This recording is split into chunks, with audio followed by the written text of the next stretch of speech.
Now, the majority of Jamaicans have thrown their support behind the government's decision to delay the wide-scale resumption of sporting events during the COVID-19 pandemic.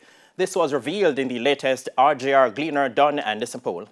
Following the shutdown of local sporting activities in March of last year, horse racing was the first to resume 3 months after. Since then, there has been action in track and field, football, table tennis, golf, karting and swimming, albeit on a limited scale and mostly without spectators.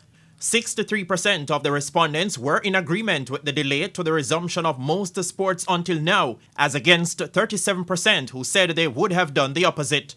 Obviously, they take this COVID thing seriously, and they thought that with the resumption of sports on a complete basis, this might have run the risk of spiking the numbers. Meanwhile, in terms of the degree of support for holding boys and girls champs in May, 54% were not in agreement with that decision, while 46% supported the move.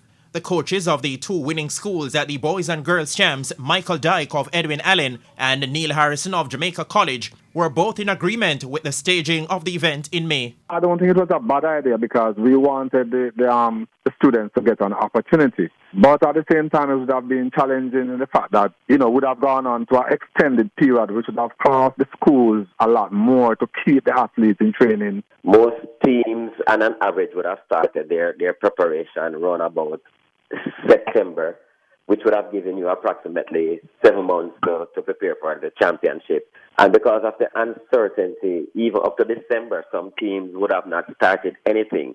And so an additional 2 months put us in a very good position in order to get through our general preparation and to move on to the specific preparation. 2 out of every 3 persons who participated in the poll, or 66%, were not in agreement with the resumption of horse racing in June of last year, while 34% gave the decision their backing.